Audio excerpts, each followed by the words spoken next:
भारत जो संविधान देखिए, आज जो है संविधान की धज्जियां फिर उड़ गई हैं।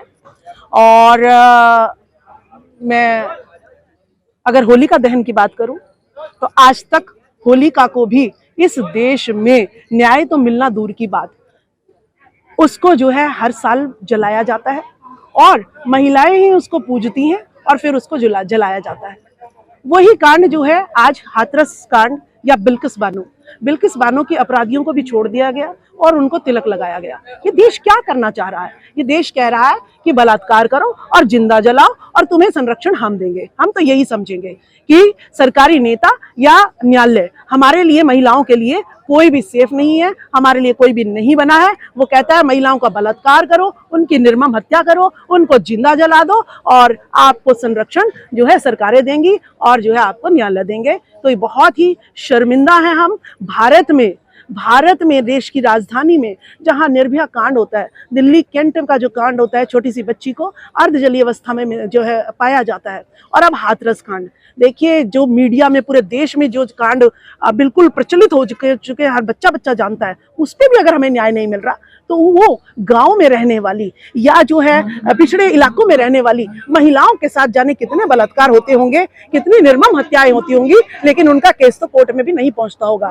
तो मैं तो यही मुझे सीख मिलती है कि अगर मेरे साथ कुछ होता है तो फूलन देवी मुझे बनना पड़ेगा।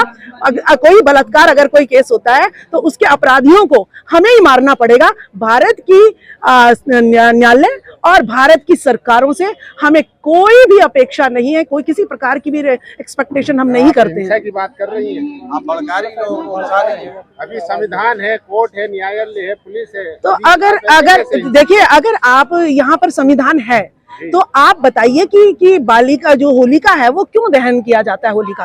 होलिका की कथा मुझे बताइएगा कि क्यों महिलाएं उसको पूजती हैं और हर साल होलिका को जलाया जाता है। क्या होलिका ने इस देश को लूटा था? क्या होलिका ने इस देश में आदमियों का बलात्कार किया था? क्या कारण है, मुझे जानना है। तो जब उस होलिका को आज तक इस देश में जलाया जा रहा है, बार बार जलाया जा रहा है, तो उसका मैं सच जानना चाहती हूँ। और आज हाथरस कांड में भी आरोपियों को बरी कर दिया जाता है। तो क्या मैं समझूं, क्या मनीषा वाल्मीकि ने जानबूझ के अपना बलात्कार करवा लिया? ठीक है, क्या वो जो है ना अंजलि उसको जो है रात में उनके घर वालों ने जला दिया? तो मुझे दो ना सही बातें बताओ। लेकिन इसमें तो ये रिफॉर्म की जरूरत है ना, जो जुडिशियल सिस्टम है, रिफॉर्म की जरूरत है। उसमें हिंसा की बात कहाँ से आई? अगर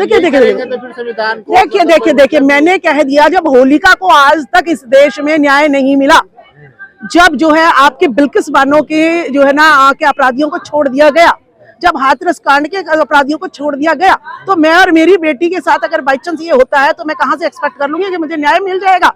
इसमें एक मूवी स्कॉटलैंड देखी होगी आपने। स्कॉटलैंड में एनआरआई जो है बाप यहाँ पर आता है और उसकी बेटी का बलात्कार हो जाता है और न्याय जो है, कोर्ट उसको न्याय नहीं देती, उसके सारे सबूतों को मिटा देती है और उसके बाद उसका बाप ही एक अपराधी को मारता है और तब उसको न्याय मिलता है। तो आपका कहने का मतलब क्या मोदी जी जो दावे करते हैं बेटी पढ़ाओ बेटी बचाओ, तो क्या बिल्कुल ही जमीनी स्तर पे झूठा है?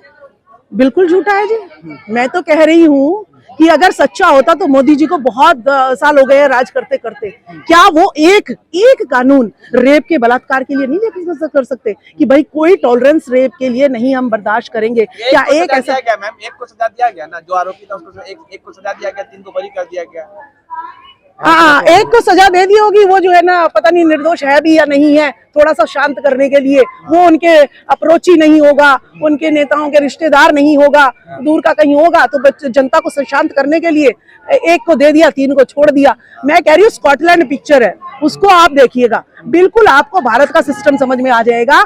और उससे ज्यादा मुझे अच्छी पिक्चर कोई लगी ही नहीं कि फूलन देवी आपके सामने एक जो है लाइव उदाहरण है कि फूलन देवी को न्याय नहीं मिला, लेकिन फूलन देवी इस भारत में अपना न्याय खुद लिख के गई थी। मैडम, योगी जी कहते हैं यूपी में बाबा, और आप कह रहे हैं यूपी में कुछ नहीं हो रहा है। देखिए यूपी में बाबाओं की इस देश को जरूरत नहीं है, इस देश को शिक्षा की जरूरत है।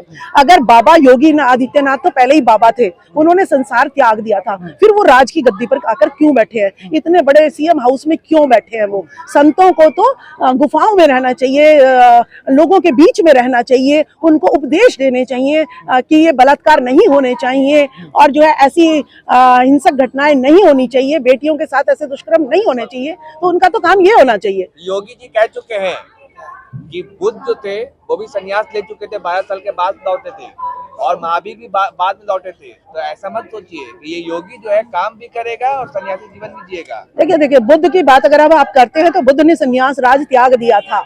वो जो है राजा ही थे, वो पहले सन्यासी नहीं थे, वो राजा थे, राजा से सन्यासी बने हैं। लेकिन आज के जो सन्यासी है वो फकीर थे, मतलब कुछ नहीं था उनके हाथ में और अब राजा बन गए हैं। वो फकीर से राजा बन गए हैं और गौतम बुद्ध राजा से फकीर बने थे। दोनों में जमीन आसमान का अंतर है। योगी का बुद्ध से कंपैरिजन करना जो है बुद्ध की महिमा को खंडित करना है, उनका अपमान करना है। वो कहा था उन्होंने खुद से। अच्छा बहरहाल अभी राजस्थान के भरतपुर में जिस तरह से दरिंदगी हुई, जिनायत और नासिर को जला दिया गया, उस पर क्या कहना चाहिए?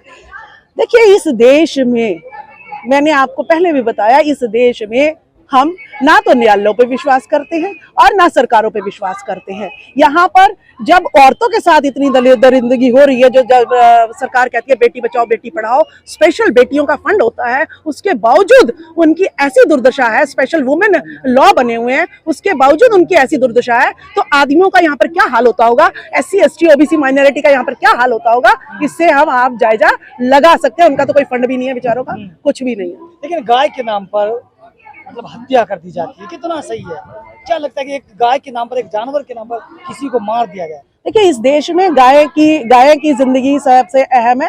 यहाँ पे बेटी, SC ST OBC ये तो जो है ना भेड़ बकरी हैं और इनकी कोई जिंदगी नहीं है। कहते हैं तो कमीन है, ठीक है, तो ये तो इसी काम के लिए शूद्र है, सेवा करने के लिए है, ताड़न के अधिकारी हैं ये सब। तो ये चर्चा जो है ना क्या करनी है हम लोगों ने, तो ताड़न के अधिकारी है हम लोग, इनके वेदों में लिखा हुआ है, लेकिन इनको ये नहीं पता कि जिस दिन हम ताड़ने पे आ गए तो ये जो 85% जनता है वो जो है इन 15% को ऐसे जूते मारेगी, जैसे कि मनीष सिसोदिया का आपने लाइव उदाहरण देखा होगा।